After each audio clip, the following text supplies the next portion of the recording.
नमस्कार। Public news देख रहे हैं आप। राहुल गांधी जिन ममता बनर्जी के साथ बैठकर बीजेपी पर वोट चोरी का आरोप लगाते हैं, उन्हीं राहुल गांधी के नेता ममता बनर्जी पर वोट चोरी का आरोप लगा रहे हैं।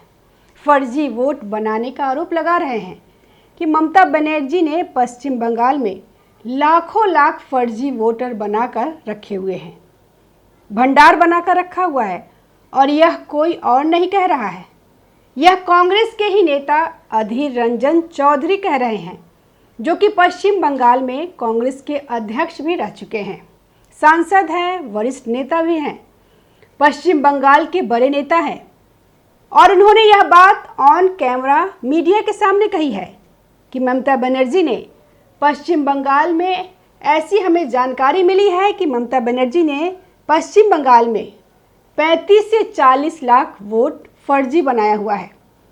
और जैसे कि लक्ष्मी भंडार खुले होते हैं, यानी कि अलग अलग तरह की दुकानों के भंडार खुले होते हैं, वैसे ही इन्होंने यहाँ पर फर्जी वोटों का भंडार बनाया हुआ है।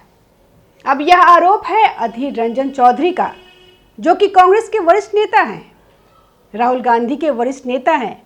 उन्होंने कहा है कि मेरे पास ऐसा खबर है, 35 से 40 लाखों फर्जी वोटर ममता बनर्जी बना के रखी है। जैसे कि यहाँ भंडार चलते हैं ना, लक्ष्मी भंडार, इधर उधर की भंडार, लोगों को लुभाने के लिए, वोट डलवाने के लिए, वैसा ही फर्जी वोटर की भंडार भी दीदी के पास मौजूद है। मेरे पास ऐसा खबर है, 35 से 40 लाखों फर्जी वोटर ममता बनर्जी बना के रखी है। जैसे कि यहाँ भंडार चलते हैं ना, लक्ष्मी भंडार, इधर उधर की भंडार, लोगों को लुभाने के लिए, वोट डलवाने के लिए, वैसा ही फर्जी। अब राहुल गांधी बताएं कि वोट चोरी कौन कर रहा है। अब राहुल गांधी सही है या उन्हीं की पार्टी के दूसरे नेता सही हैं, जो कि पश्चिम बंगाल में ममता बनर्जी पर आरोप लगा रहे हैं।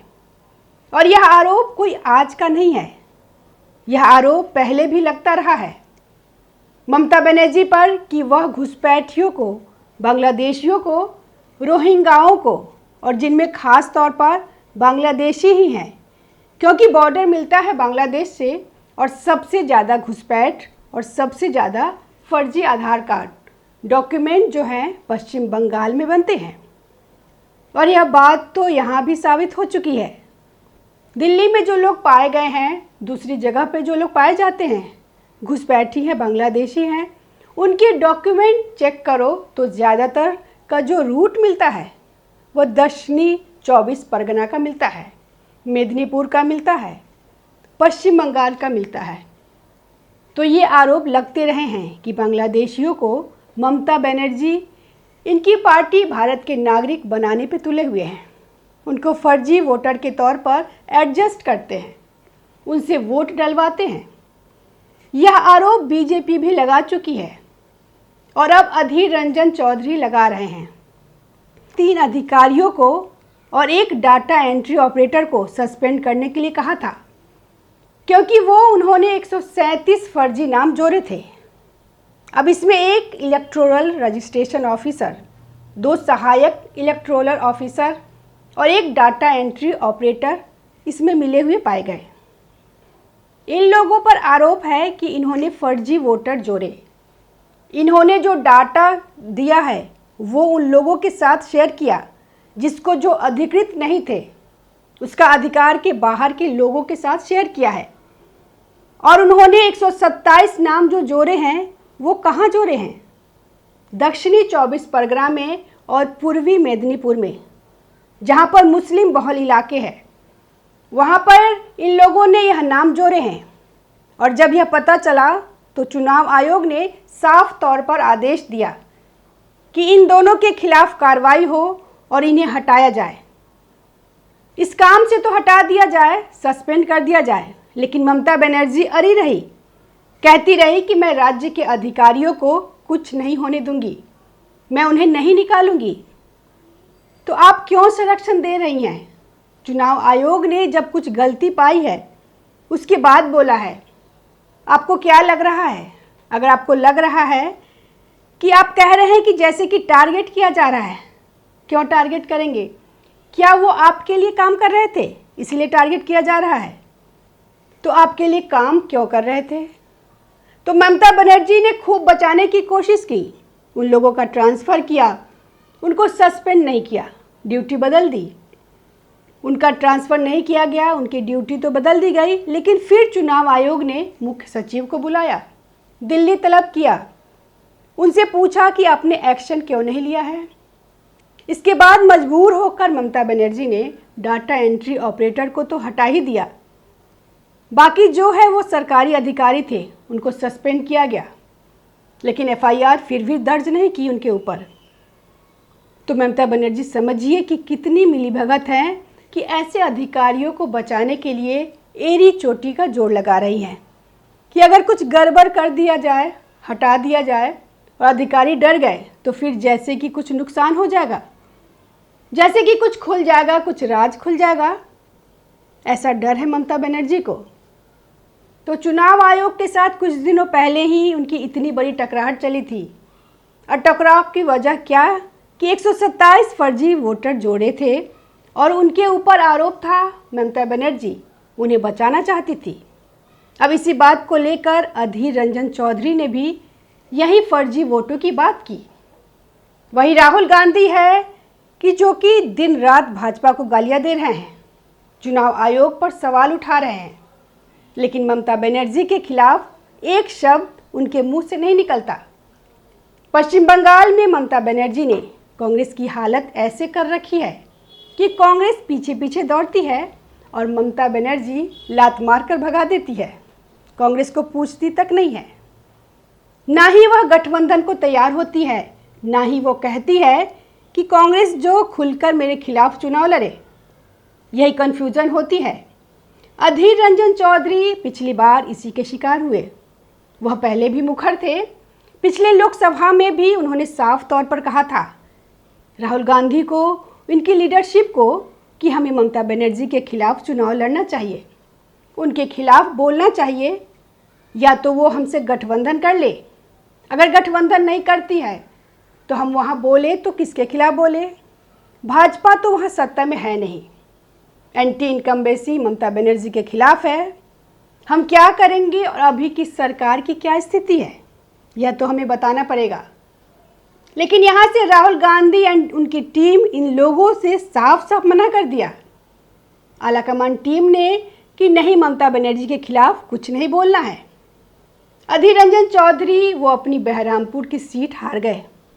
बहरामपुर से वो जीतते थे और अपनी एक कॉन्स्टिट्यूंसी होती है, वह भी नेता वहाँ काम करता है, कॉन्स्टिट्यूंसी को तैयार करता है।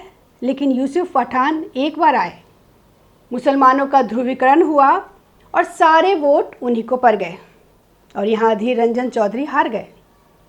लेकिन फिर भी राहुल गांधी ममता बनर्जी के आगे झुकते रहते हैं, यहाँ तक कि ममता बनर्जी कांग्रेस के साथ दिखना तक नहीं चाहती।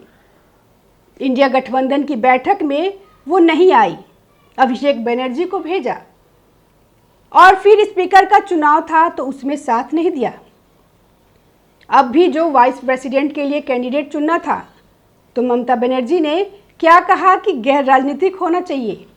उन्होंने शर्त रखी थी, क्योंकि राजनीतिक होगा तो वो तो कांग्रेस की पार्टी से चुना जाएगा, तो हम नहीं चाहते हैं कि कांग्रेस से ही कोई बाहर उसको उम्मीदवार चुना जाए।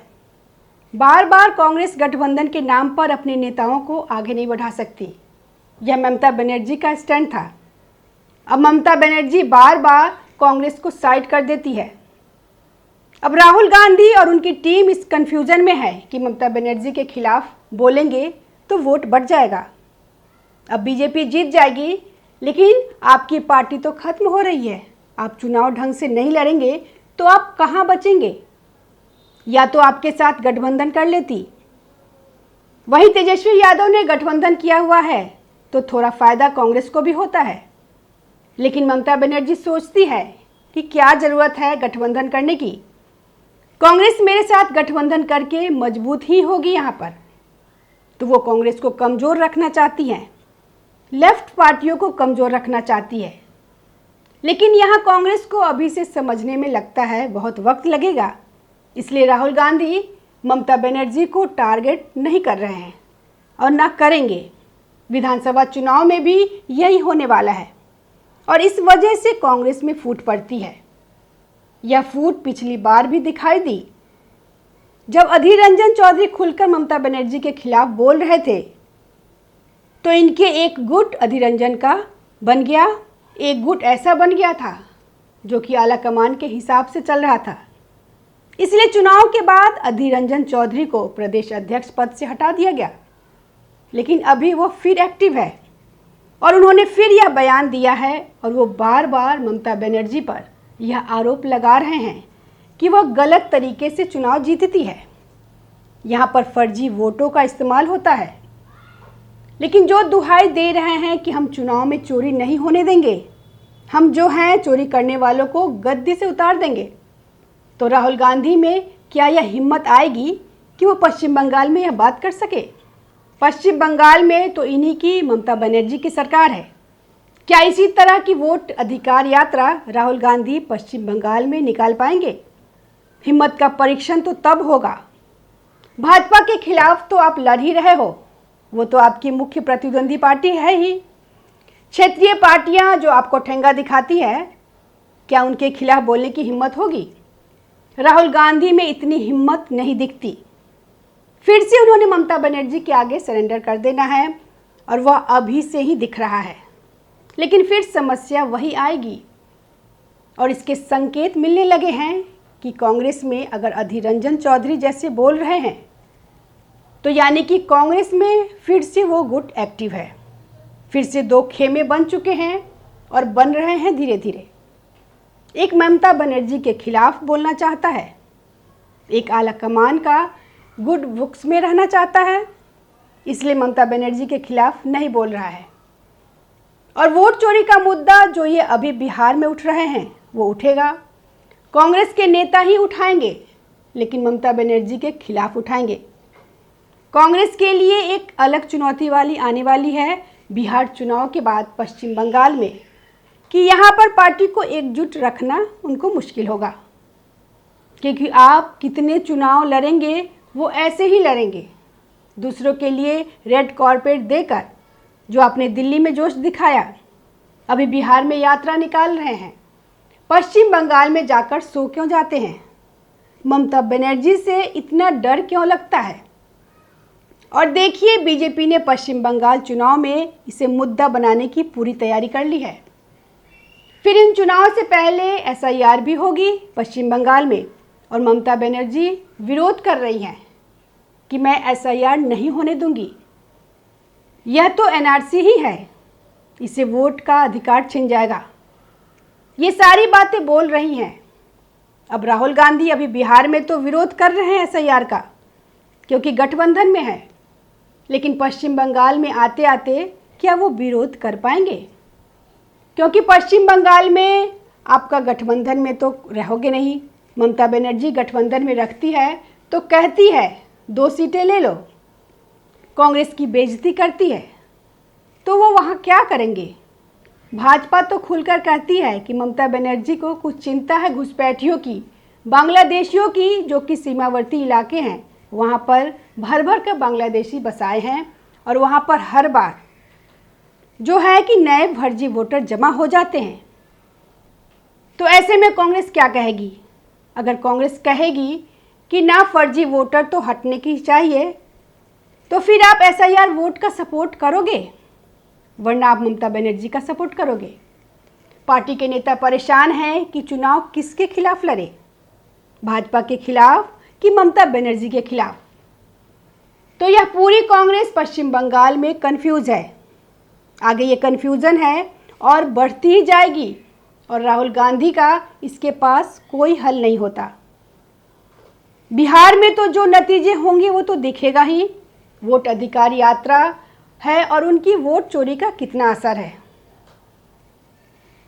ये तो 1 सितंबर के बाद, यात्रा के बाद समझ आ जाएगा इस मुद्दे को लेकर। लेकिन पश्चिम बंगाल में तो इनके लिए एक तरफ कुआं है और एक तरफ खाई होने वाली है। ना ये एसआईआर का विरोध कर पाएंगे, ना ही ये उनके समर्थन में खड़े हो पाएंगे। और ममता बनर्जी पिछली बार की तरह राहुल गांधी कांग्रेस को अपनी उंगलियों पर ही नचाएंगे और कांग्रेस के नेता आपसी विरोध में ही इनकी पार्टी पश्चिम बंगाल में चुनाव में फंसकर रहने वाली है। धन्यवाद। ताज़ा खबरों से जुड़े रहने के लिए हमारे चैनल को सब्सक्राइब करें और बेल आइकन को दबाना ना भूलें ताकि हर खबर की नोटिफिकेशन आपको मिलती रहे।